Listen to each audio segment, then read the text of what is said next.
नमस्कार, आप देख रहे हैं बीटी न्यूज़ बिहार। मैं हूं संतोष कुमार। मैं बेगूसराय से हूं और बेगूसराय हमारा मदरलैंड है। ये बोलकर बड़ा गौरवान्वित होते हैं कभी कभी हम। और सबसे बड़ी बात है कि जो हमारा जिला मुख्यालय, जिसका नगर निगम क्षेत्र एक अवार्डेड, ऑनरेबल और प्रशंसनीय है, ये बात भी कभी आप लोगों को सुनाया होगा मैंने। लेकिन अब ऐसी स्थिति बन गई है जब अपने ही मदरलैंड, अपने बेगूसराय के बारे में कभी कभी निंदा करने की जरूरत पड़ जाता है। बड़े व्यथित होकर हम कभी बात करते हैं। हमारे साथ जो व्यक्ति हैं, वास्तव में उन्हें भी इस बेगूसराय नगर निगम का पूर्व मेयर होने का गौरव प्राप्त है। और आज हम आपसे वो चीज जानना चाहेंगे कि वास्तव में इस नगर निगम की जो दिशा और दशा बदली थी, वो दिन प्रतिदिन गिरते क्यों चली गई, इसका कारण क्या रहा, खामियां क्या रह गई। सबसे पहले मैं ढेर सारे स्वागत करूं सर आपका बीटी न्यूज में। आपको भी ढेर सारी बधाई। जो वर्तमान में एक दंश युवाओं के ऊपर बड़ा टीस सा मार रहा है। नगर निगम क्षेत्र में देखा जाता है कि रोड पर जो मोटरसाइकिल और नियंत्रित मोटरसाइकिल खड़े हो या जैसा भी हो, जब वो होते हैं तो उनको नगर निगम उठा के ले जाता है। ये किसकी अनुमति होता है? ये जब 30 तारीख को और पिछले 16/4 को जब मैंने पूरे शहर में जिस सड़क को बेतरकीब तरीकों से तोड़ दिया गया, कोई 2 महीना पहले, कोई 4 महीना पहले, और बहुत सड़क तो एक सड़क जो जीडी कॉलेज के पीछे वाली सड़क है, वो तो लगभग 2.5-3 साल से टूटा पड़ा हुआ है, लोग परेशान हो रहे हैं। उसी तरह रतनपुर चौक से हेमरा चौक की का जो सड़क है, उसकी भी स्थिति वही है। वो भी लगभग पिछले साल से उसको भी तोड़ के छोड़ दिया गया। तो कहीं ना कहीं इस बेगूसराय शहर का मैं भी बेटा हूँ, यहीं मेरा घर है और बेगूसराय शहर आना जाना भी लगा हुआ रहता है। तो मुझे भी परेशानी, जब हमको परेशानी हो रही है तो सभी आदमी को परेशानी होता ही होगा, एकदम 100% बात ही सही है। तो जब इस परेशानी को मैंने देखा तो सबसे पहले तो प्रेस वार्ता किया, और प्रेस वार्ता में मैंने कहा था कि 15 दिन के अंदर अगर रोड को दुरुस्त नहीं किया जाएगा या कम से कम रेस्टोरेशन उसका नहीं किया जाएगा तो हम अनशन पे बैठेंगे। फिर जिला नगर निगम प्रशासन को भी मैंने एक पत्र दिया, और उस पत्र पे मुझे 30 तारीख को बुलाया गया था, 30/4 को। और जब मैं वहाँ पहुँचा तो एक वार्ता हुई, और उस वार्ता में जिस बात की आप चर्चा कर रहे हैं वो भी था। मैंने कहा था जो शहर में अतिक्रमण हटाने के नाम पे गरीबों को तंग कर रहे हैं, उसके दुकान को तोड़ रहे हैं या उसके आशियाना को तोड़ रहे हैं, जहाँ से वो 2-4 रुपया अपने परिवार के लिए उपार्जन करता है, अपने परिवार को चलाने के लिए वहाँ काम करता है। तो सबसे पहले तो आप पूरे, अगर आपके मन में अतिक्रमण हटाने का जज्बा है या आप चाहते हैं जो बेगूसराय शहर अतिक्रमण मुक्त हो, तो सबसे पहले आप जितनी आपकी सरकारी ज़मीन है, चाहे वो जिला प्रशासन या नगर निगम प्रशासन, जो भी सरकार की ज़मीन है, उसको आप अपने अमीन से चिन्हित करवाइए और लोगों को बताइए जो ये सरकारी ज़मीन है, इसके बाहर अगर आप लगाते हैं या इस पर लगाएंगे तो आपको जुर्माना लगेगा या आपकी दुकान को हम हटा देंगे या तोड़ देंगे। तो आप तो ऐसा कुछ कार्रवाई करते नहीं हैं। एक दिन पहले कहीं अपना एक प्रचार प्रसार के द्वारा कर दिया, कल होके अपना एक कॉरम पूरा करना होता है। तो ये जिला प्रशासन और निगम प्रशासन के संयुक्त प्रयास से ये काम होता है। तो मैं इस बात को रखा था, जो आप जब भी अतिक्रमण हटाने के लिए जाते हैं तो सबसे पहले तो आप सरकारी ज़मीन को चिन्हित कीजिए और लोगों को बताइए, और अगर हो सके उसी सरकारी ज़मीन पे जो भी सड़क पे लगा रहे हैं उनको व्यवस्थित कर कीजिए। और अगर उसके बाद भी अगर लोग सड़क पे अपना दुकान लगाते हैं या ठेला लगाते हैं तो आप उस पर कार्रवाई कीजिए, हमें कोई एतराज़ नहीं है। लेकिन अक्सर हाँ यही होता है, जो एक कॉरम पूरा करना होता है, जो जिला प्रशासन के द्वारा और ये नगर निगम प्रशासन के द्वारा संयुक्त रूप से एक पदाधिकारी की नियुक्ति होती है और जाते हैं, कुछ दुकान को तोड़ के फिर चले आते हैं। दूसरा, एक इधर जो मोटरसाइकिल वाला जिस बात की आपने चर्चा की, उसका भी मैंने उठाया था। तो उन्होंने कहा जो 2 पार्किंग स्थल मैंने बनाया है, एक भारतीय स्टेट बैंक के बगल में और एक पुलिस अधीक्षक कार्यालय के पीछे। तो हमने कहा जो लोगों को जानकारी नहीं है, इसके लिए भी प्रचार प्रसार होना चाहिए, वहाँ एक पार्किंग बोर्ड हो या जहाँ से शहर का एंट्री पॉइंट है, तो अगर 2 जगह से तो होगा नहीं, अब लोगों को अगर पटेल चौक पे मार्केटिंग करना है तो वो भारतीय स्टेट बैंक के सामने तो आएंगे नहीं मोटरसाइकिल पार्क करने के लिए। अगर किन्हीं को ट्रैफिक चौक पे मार्केटिंग करना है तो वो पुलिस अधीक्षक कार्यालय में आके मोटरसाइकिल लगा के फिर वहाँ मार्केटिंग करने के लिए जाएंगे, ये असंभव है। तो आप और जगह को चिन्हित कीजिए और जो भी जगह है जहाँ मिलता है, जो सरकारी ज़मीन है, वहाँ आप पार्किंग की व्यवस्था करवाइए। तो अभी तो वार्ता हुई है, उस पर उन्होंने नगर आयुक्त के द्वारा कहा गया है जो हम फिर सड़क ज़मीन को, सरकारी जो ज़मीन है उसको चिन्हित करवाते हैं और हम पार्किंग की व्यवस्था कराएंगे। तो हमने कहा था जब तक आप पार्किंग की व्यवस्था नहीं करवाते हैं, या जो भी मॉल आप अगर बेगूसराय शहर में जो मॉल है तो उसको कहिए जो पार्किंग की व्यवस्था, अगर उसके आगे लोग लगाते हैं ये मोटरसाइकिल या कार तो आप मॉल वाले को जुर्माना कीजिए ना। जो क्यों नहीं वहाँ वो आदमी रखता है, जो आप वहाँ जो भी अगर मोटरसाइकिल है तो पार्क वो नीचे जाके करे। तो अगर वो मॉल खोल लिया कोई और वो पार्किंग का जगह नहीं देता है तो लोगों के पास मजबूरी है, तब सपरिवार आए अब वो मोटरसाइकिल लगाने के लिए, कार लगाने के लिए कहाँ जाएं। तो लोगों को लगता है जो 10 मिनट लगेगा हम तब तक मार्केटिंग करके निकल जाएंगे, लेकिन एक के चलते बहुत सारे लोग परेशान भी होते हैं। तो कहीं ना कहीं आपका भी कहना सही है और लोगों का मांग भी सही है। जो इसके लिए सबसे पहले तो लोगों के बीच एक मैसेज जाए, जागरूकता होनी चाहिए, लोगों को बताया जाए जो अमुक स्थान पे बेगूसराय शहर में यहाँ यहाँ पार्किंग की सुविधा है, लोग जाएंगे वहाँ आराम से अपनी गाड़ी पार्क करके फिर वो मार्केटिंग करेंगे। तो ये कमी है। और एक संवैधानिक पद का निर्वहन किए हुए व्यक्ति ने साफ तौर पर आपको समझाया कि मैंने संवैधानिक रूप से क्या प्रक्रिया है इस अतिक्रमण को हटाने का, वो आपने सुन लिया। लेकिन जो व्यक्ति इतने बड़े ओहदे से, जो व्यक्ति इतने बड़े यूपीएससी और बीपीएससी जैसे इम्तिहान पास करके आते हैं, नगर आयुक्त की भूमिका में रहते हैं, उनको ये बात नहीं पता, ये हास्यास्पद बात होगी। आप कहते हैं कि मोटरसाइकिल का मतलब होता है मजबूरी का सवारी, उन लोगों के लिए जो बिल्कुल सामान्य होते हैं, और आज के जनजीवन में उन युवाओं के लिए रोटी पानी का जरिया ही मोटरसाइकिल है।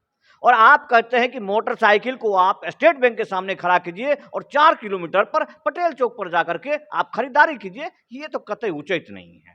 इन शब्दार्थों के साथ आपको समझना होगा कि ये नगर निगम हमारा है और हम जब यहां रहेंगे तभी ये नगर निगम की सुचारू रूप से व्यवस्था चलेगी। यदि हम मोटरसाइकिल लेकर आते हैं तभी इस बाजार की शोभा है, यदि नहीं आते हैं तो कतई नहीं होगा। भैया के इतने सारे बातों में से आपको समझ में आ गया होगा कि जो मॉल है उस मॉल की जिम्मेदारी होनी चाहिए कि उसके ग्राहक आए तो गाड़ी कहां लगाए, लेकिन ऐसा नहीं होता है। अब मैं कुछ नियम संगत बातें ही पूछ लेता हूं, भैया बता देंगे कि क्या जब नक्शा पास होता है तो भारत सरकार के द्वारा गाइडलाइन, वाटर हार्वेस्टिंग, पार्किंग, इन सब सुविधाओं के साथ नगर निगम क्या उनको अनुमति नहीं देती है कि खुला सिर्फ नक्शा पर साइन लेता है? जो कुछ लोग कहते हैं कि एक मोटी रकम देना पड़ता है और उनको नक्शा पास होता था, ऐसा है क्या? देखिए, एक तो पूरे शहर में नक्शा वही पास करवाते हैं जिनको या तो बैंक से लोन लेना होता है या अगर उनको अपने पड़ोसी से या बगल वाले से कोई परेशानी होती है। नहीं तो आज ये सच्चाई है जो 90% लोग जो अपना मकान बनाते हैं वो बगैर नक्शा पास कराए हुए बनाते हैं, और जो 10% हैं जो पास करा के बनाते हैं तो वो नक्शा के अनुरूप वो भी मकान नहीं बनता है। नक्शा उनका भले कागज पे बन जाता है लेकिन वो मकान या मॉल जो बनाते हैं वो अपने अनुसार जितना भी कहीं भी वो अपना ज़मीन नहीं छोड़ते हैं, एक एक इंची घेर कर और अपना वो मकान बनाते हैं। तो प्रैक्टिकली अगर धरातल पे आप जाइएगा तो बेगूसराय का हमको लगता है नगर निगम में 1% भी मकान नहीं होगा जो नक्शा के अनुरूप बना होगा। तो आपके जैसे जिम्मेदार लोग जो समझते हैं उनको क्यों नहीं समझाते कि आप अपने भविष्य को अंधकार में डाल रहे हैं, उन युवाओं को, उन माता धरती के प्रति दुर्व्यवहार कर रहे हैं जो आप सरकारी नियम के नहीं प्रकृति के प्रहार को भी झेलने के लिए तैयार हैं? इसके लिए तो जिम्मेवारी जो भी दिया जाता है कार्रवाई करने का, उसके लिए नगर आयुक्त या अभी जो प्रशासक की नियुक्ति है उनकी जवाबदेही है। और जो भी जनप्रतिनिधि के रूप में कार्यरत हैं तो उन्हें हमेशा जनता के या जो समाज के हमारे जो भी हैं उनके हित की बात करनी ही पड़ती है, कहीं ना कहीं ये भी सच्चाई है। तो इसी के लिए जितने भी प्रशासक को की नियुक्ति की जाती है या नगर आयुक्त की नियुक्ति की जाती है तो ये देखना उनका जवाबदेही है, ना कि कोई जनप्रतिनिधि का। हाँ, जनप्रतिनिधि का जब कोई शिकायत आता है तो उसको वहाँ तक पहुँचाने में या वहाँ तक ले जाने में उनको मदद करते हैं, लेकिन जो भी कार्रवाई करने की बात आएगी तो उसके लिए नगर आयुक्त को ही 100% जिम्मेवार हैं और उन्हीं को कार्रवाई करने के लिए सरकार वहाँ रखे हुई है। तो उनकी जवाबदेही है, क्योंकि अगर नक्शा भी पारित होता है उसमें जनप्रतिनिधि का कोई ना योगदान है, न उसमें हमारा कहीं कोई भूमिका होती है। अगर नक्शा पास भी होता है तो नगर आयुक्त के हस्ताक्षर से होता है और कार्रवाई भी वही कर सकते हैं। भारत गांव का देश है, लेकिन गांव में रहने वाले लोग अंशतः गंवार होते हैं, ये कह देना पढ़े लिखे लोगों के लिए कोई बड़ी बात नहीं है। लेकिन जो नगर निगम क्षेत्र में लोग हैं उनमें ज्यादातर लोग वही आके घर बनाते हैं जो सक्षम होते हैं, समृद्ध होते हैं, अधिकारी से रिटायर होते हैं या अधिकारी होते हैं या किसी भी सेवा में होते हैं। तो मैं आपको बता देना चाहता हूं, जाते जाते समझना होगा आपको कि आप रिक्टर पे किस भूकंप के किस रेक्टर पैमाने पर रहते हैं। आपको यह समझना होगा कि अर्थ ऑफ सॉइल क्या है। आप धरती पर विराजमान हैं, एक उपभोग कर रहे हैं, तो आने वाली पीढ़ियों के लिए आप क्या छोड़ रहे हैं और इसे बचा रहे हैं कि नहीं बचा रहे हैं, ये आपकी जिम्मेदारी होनी चाहिए। और ये हमारे किताबों में पढ़ाया जाता है। शायद वो अधिकारी लोग इन किताबों को बिना पढ़े बने होंगे, तो मुझे नहीं पता, मैं छोड़ देता हूं आपको, आपके ऊपर ही। अच्छा, जो नगर निगम क्षेत्र जब भी अतिक्रमण हटाता है तो हटाने के बाद चंद दिनों के बाद वो फिर पुनः मूसी को भवा की स्थिति में आती है। उसमें क्या सिर्फ और सिर्फ जारी होता है हटाने की, उसके बाद उसके रख रखाव के लिए कोई प्रशासन नहीं है क्या बेगूसराय में? व्यवस्था सरकार के द्वारा सब कुछ है, लेकिन एक सिर्फ क्वारम पूरा करना ये जो दिखाया जाता है, तो और जो भी अपना वहाँ ठेला लगा के जीविकोपार्जन करते हैं, अगर उनकी आमदनी वहाँ 500 रुपया है या कोई 1000 रुपया कमा रहे हैं ठेला लगा के, तो उनकी भी मजबूरी है। और यही है जो भाई आप जिस समय अतिक्रमण हटाने के लिए लोग आते हैं उस समय अपना ठेला वो हटा लिए, फिर अतिक्रमण वाले वहाँ से निकले, फिर वहाँ ठेला लगा लिए। अच्छा, मजबूरी महामारी ना बन जाए इसके लिए तो सरकार का निर्देश होता है ना? बहुत निर्देश है, सारी निर्देश। हमने क्या कहा पहले, 4 लाइन बन के 2 महीना नहीं हुए, सर्विस लाइन आज के डेट में आपका पर्सनल पार्किंग के रूप में तब्दील हो चुका है, एक बाजार खुल गया है। आपने सर्विस लाइन किस लिए बनवाया, क्यों अतिक्रमण हटवाया? हमने तो पहले ही कहा, जो अधिकारी का सबसे पहले जवाबदेही और जिम्मेवारी है, जो जितने भी सरकारी जमीन है उसको चिन्हित करवाना। मैं अपने कार्यकाल में जो जेके स्कूल के आगे जो अर्धनिर्मित वो मार्केट था उसको तोड़वा के, उसको लेवलिंग करवा के और उसमें बैरिकेटिंग करवा के मैंने सारे दुकानदार को यहाँ ट्रैफिक चौक से लेके और बस स्टैंड तक व्यवस्थित किया था। उसके बाद दिनकर कला भवन के सामने मैंने पेपर ब्लॉक लगवा के वहाँ भी जितने भी फुटकर दुकानदार हैं और जो ठेला लगा के सब्जी बेचते हैं उनको भी मैंने वहाँ व्यवस्थित करवाया था। तो सिर्फ हटा देना, मैंने उस दिन भी कहा था, तो सिर्फ हंगामा करना मेरा मकसद नहीं है। मेरा मकसद है जो कुछ काम होना चाहिए। तो यहाँ तो सिर्फ एक क्वारम पूरा किया जाता है, अतिक्रमण हटाने के नाम पे एक हम बोले ना, एक पदाधिकारी की नियुक्ति हुई, कुछ लोग गए, जिला प्रशासन के तरफ से फोर्स आया और वो आगे बढ़े और पीछे से फिर लोग अतिक्रमण, क्योंकि जब तक आप उसको उनको व्यवस्थित नहीं कीजिएगा, पेट में अगर मुझे भूख लगा हुआ है तो मैं पानी पी पी कर कितना देर तक अपने भूख को शांत कर सकता हूँ। तो उनके पास उनकी मजबूरी है, जो अगर वो शाम दिन भर नहीं बेचेंगे या अपना वो कमाएंगे तो फिर रात में उनका परिवार क्या खाएगा, उनके बाल बच्चे कैसे रहेंगे या उनका जीविकोपार्जन कैसे होगा। सबसे पहले तो मुख्य बिंदु ये है कि वो अगर गरीब आदमी कोई रिक्शा ठेला या अपना दुकान चला रहा है तो जो भी सरकारी ज़मीन है उसको चिन्हित करके सबसे पहले उनको व्यवस्थित करना है। और जब वो व्यवस्थित हो जाते हैं, अगर उसके बाद वो सड़क पे लगाते हैं तो उन पे अवश्य कार्रवाई हो और कार्रवाई थोड़ा कड़ा हो, ताकि लोगों को लगे और वो वहाँ रिक्शा ठेला या अपना दुकान नहीं लगावे। सिर्फ क्वारम पूरा कर देने से वो अतिक्रमण कभी खत्म नहीं होगा। आपने देखा कि दुष्यंत साहब को भैया ने याद किया, सिर्फ हंगामा खड़ा करना मेरा मकसद नहीं, सारी कोशिश है कि सूरत बदलनी चाहिए। जो लोग अनियंत्रित ढंग से अपना जीविकापार्जन करते हैं वो हमारे लिए नासूर हैं, इस बात को जरा समझना होगा आपको।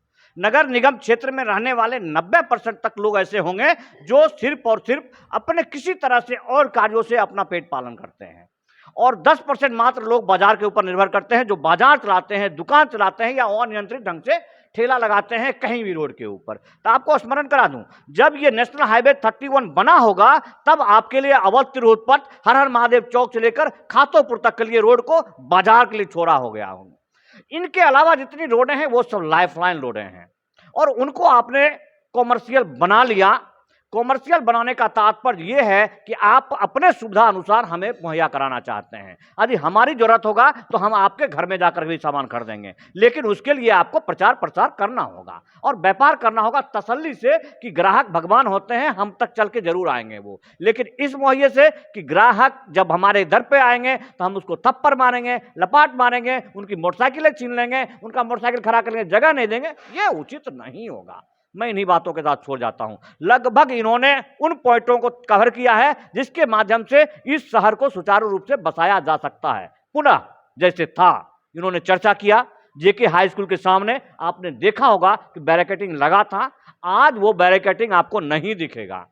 यदि पुनः देखना है तो फिर से आपको चर्चा ना करना होगा। आपके दरवाजे पर वोट मांगने आएंगे, अब सीधे वोट मांगने आएंगे मेयर साहब, तो आपको इन बातों से पूछना होगा, क्या महोदय हम किस लिए आपको वोट दें, ताकि हम अपने घर से ही ना निकल सकें, तो ये उचित नहीं होगा। और आपको इन सवालों के साथ मिलना होगा उन सभी, और मैं मिलते रहूंगा। धन्यवाद आपका।